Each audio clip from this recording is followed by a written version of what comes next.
Skip Sims. Gosh, I've known Skip since I was at the Free Press covering Ann Arbor. And I know all the backstory on the creation of Ann Arbor SPARK. And actually, Rick Snyder was pretty instrumental in that, too, if I recall. Wasn't he, Rick? Or Skip? Well, he was a driving force for sure. I think Ken Nesbitt with what was then the Tech Transfer Office at U of M, and what was the predecessor?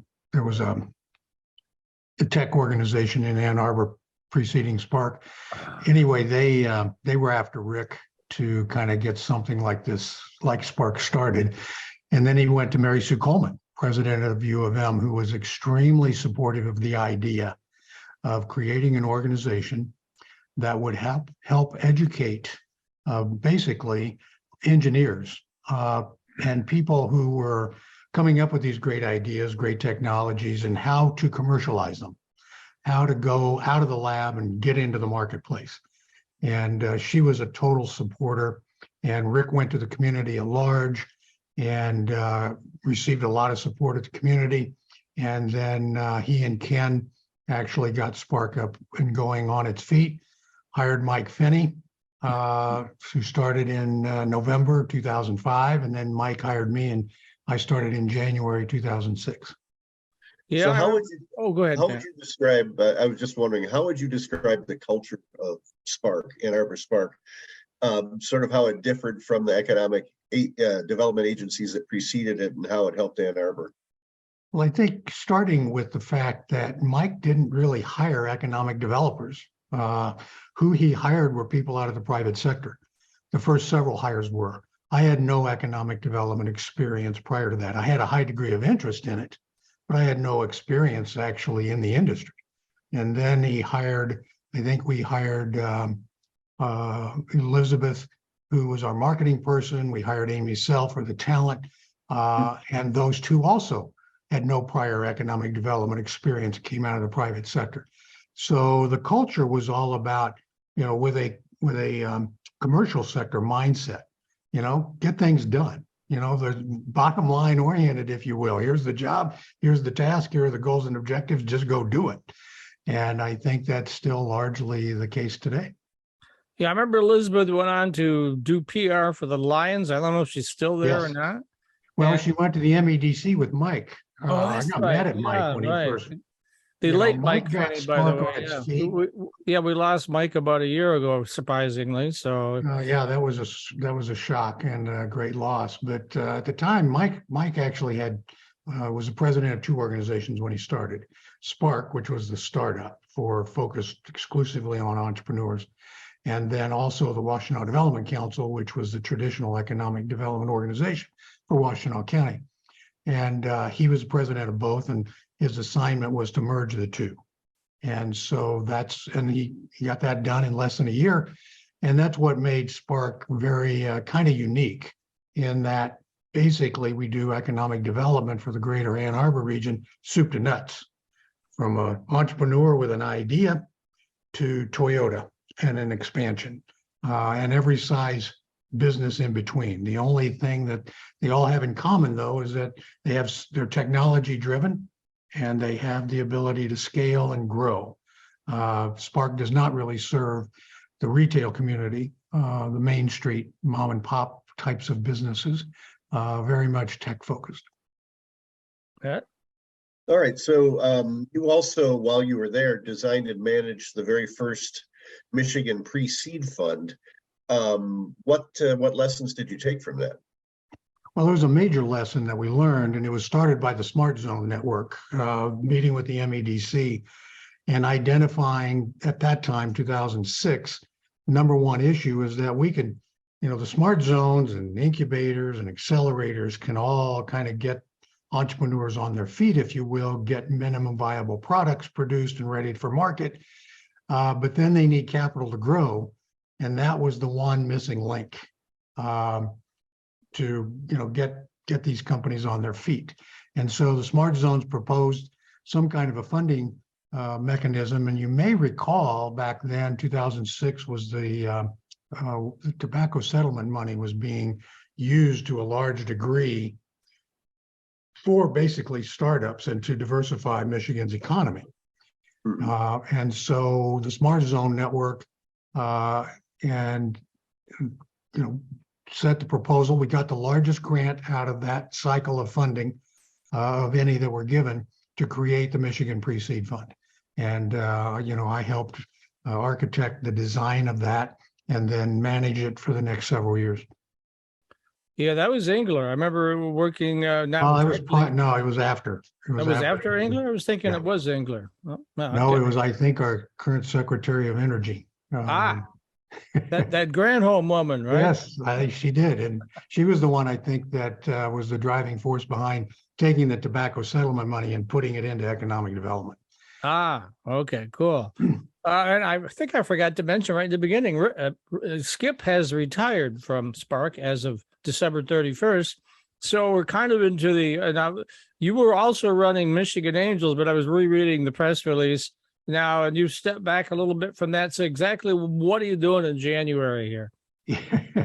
Well, I am still I'm no longer an employee at Spark, but I am a consultant to Spark. And my focus as a consultant to them is 100% angel investing. So Matt, back to your question is lessons learned.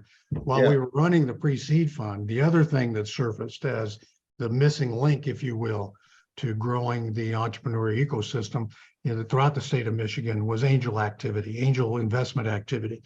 The venture world, the venture industry was growing significantly. But as you will probably recall very well, both of you, back in 2000, and then you had the dot-com boom, venture capital took a dive, and then VCs as general over the next decade kind of went downstream and started investing later stage. And so who was left, investing in these entrepreneurs? And it had to be the angels, it had to be individuals.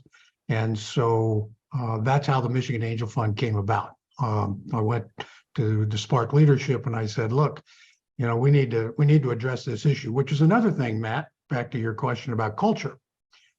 Spark is very good about, once we see a problem that probably everybody else sees too, but nobody is addressing, we at our organization try and step up and see if we can find a solution.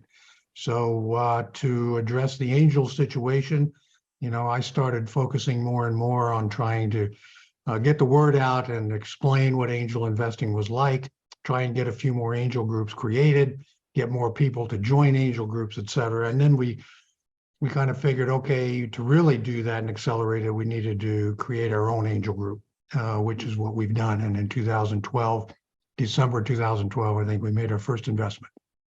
And if I recall, you're somewhere around 200 members of that group. Now, that may have changed, but that was the last number I was familiar with.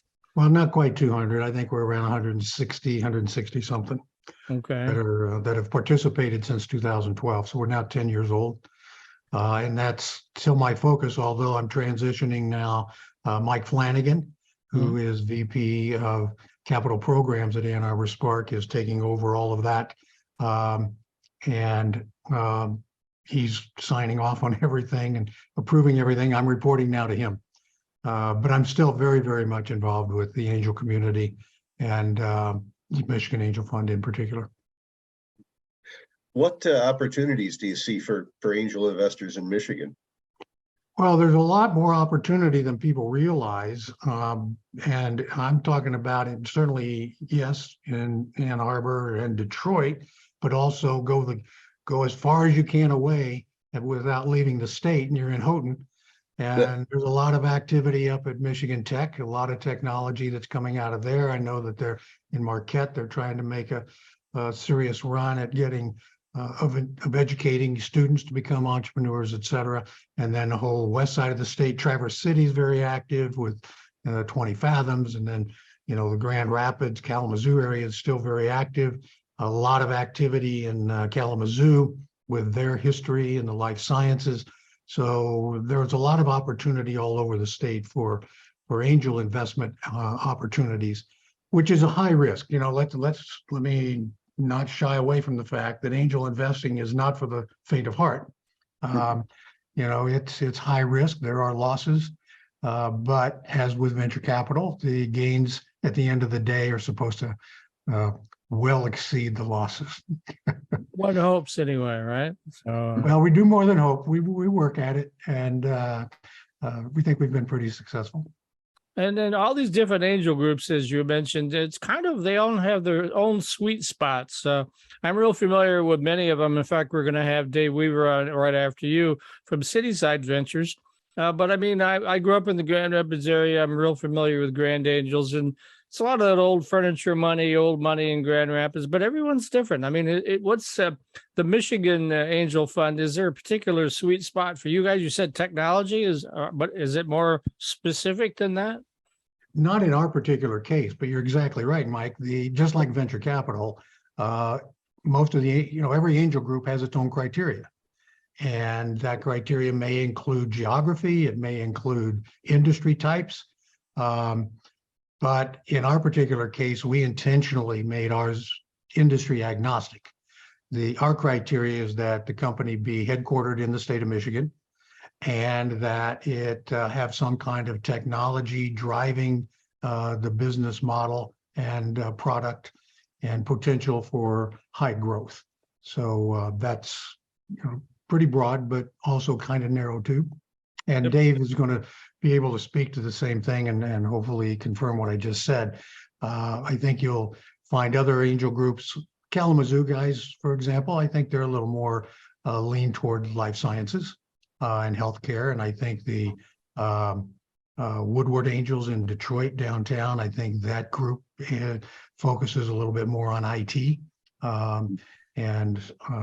Blue water up in the Dow area is very Dow driven, right? That sort of technology. No, I think they're pretty broad, but it's mostly software. But certainly, yeah, chemicals, anything that has to do with natural sciences, they probably would be more interested in.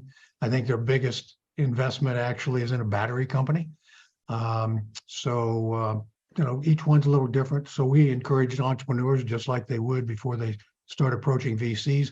Do your research, check out what the angel group's criteria is before you apply, because the biggest turnoff is if you apply to me and you clearly don't meet our criteria, that's a little annoying, and it's a quick no.